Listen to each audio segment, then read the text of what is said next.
Hello, viewing audience. This evening, it's a little bit after midnight, and I'm sitting here having a conversational chat by the fireplace at the St. Regis Hotel in Buckhead, Georgia, with celebrity chef Kat. Many of you see her turn up in the kitchen, but tonight, we want to know why the Shogun Stiletto stepping chef turns up for her audience. What makes you tick and turn up? What makes me tick? I would say what makes me tick is a humbling inner connection with my spiritual being, and that's the Creator Himself, God. My connection with Him. Okay. And when you're cooking, I've often heard you say you like to salivate the palate. For the people who don't understand that terminology, exactly what do you mean? What I mean, well, that's a very good question, by the way. What I mean by salivating my client's palate, really, in layman culinary arts terms, it's just cooking from my soul to yours.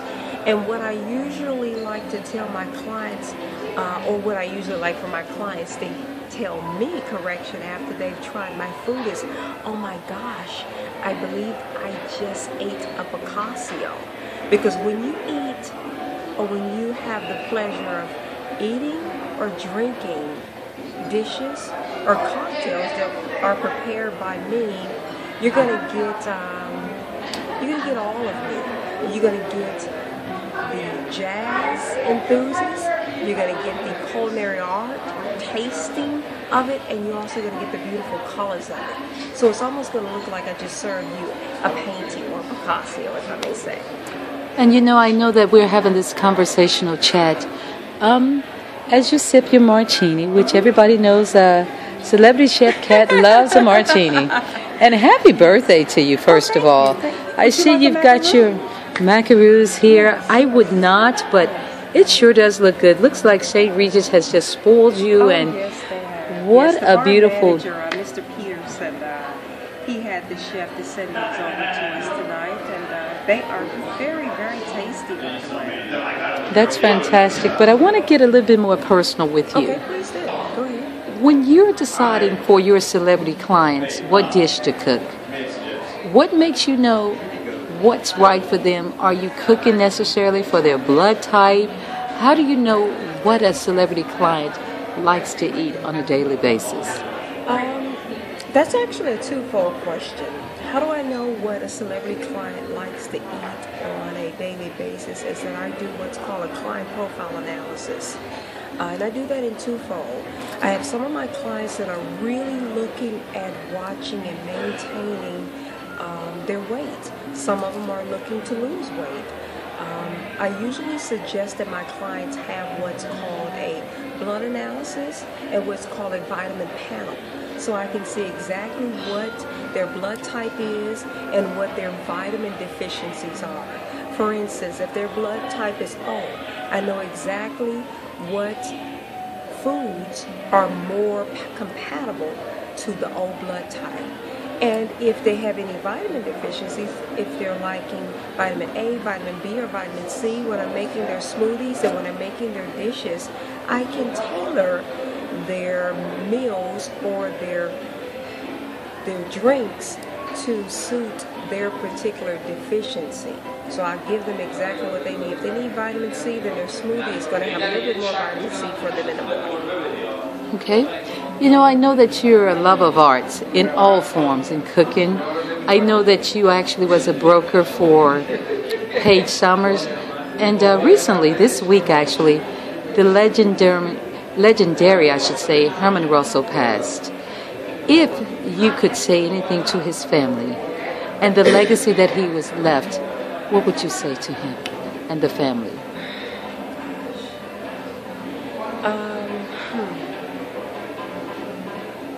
I would say that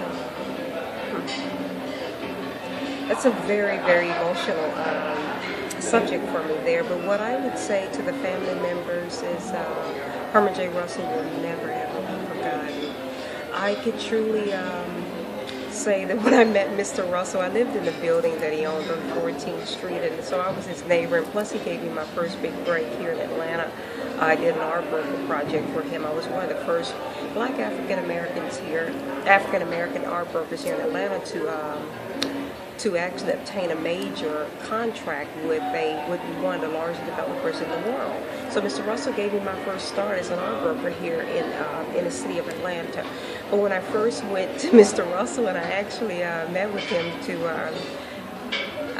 talk to him about the contract and what they were doing in the Castleberry Hill Art District, he asked me had I read this book called What Makes the Great Great? And I was like, no sir.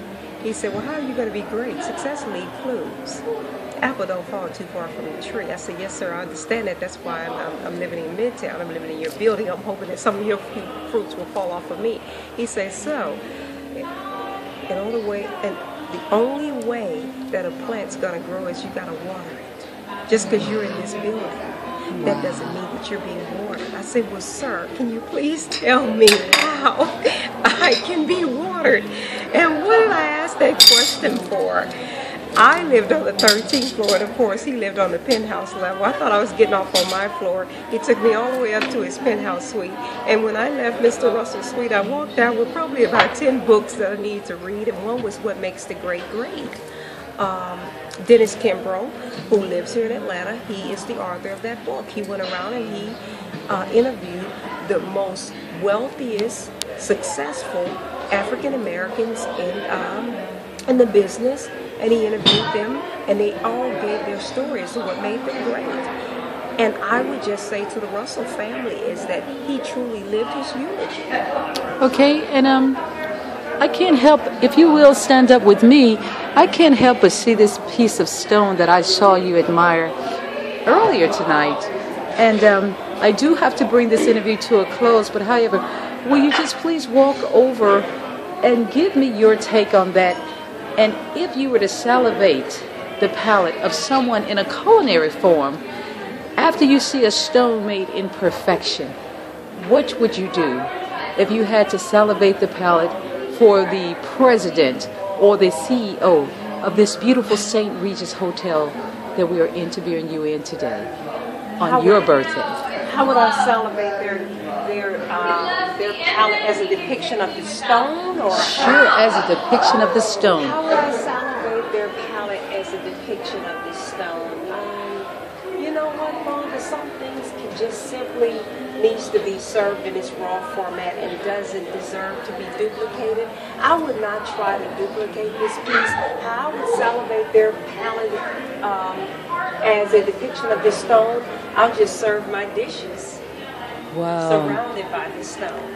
I wouldn't even try to make it taste like this because this is the best artistic format that it can go into. So just to be eating celebrity chef cat dishes surrounded by such a beautiful stone would probably be breathtaking enough for my clients, I would think. Okay, well, thank you for the interview. Oh, you're welcome. And again, happy birthday. Thank you. And it has been a privilege to have the interview.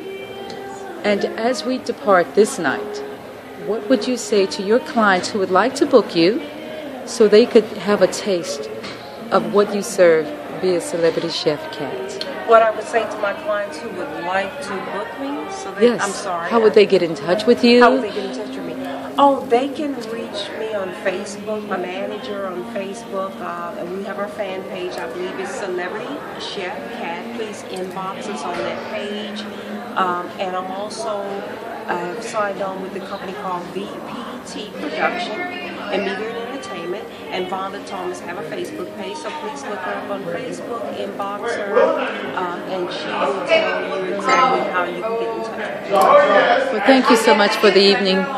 Thank you for the interview. And isn't that a beautiful fireplace? Yes, it is. Okay. Have a great night. Thank you.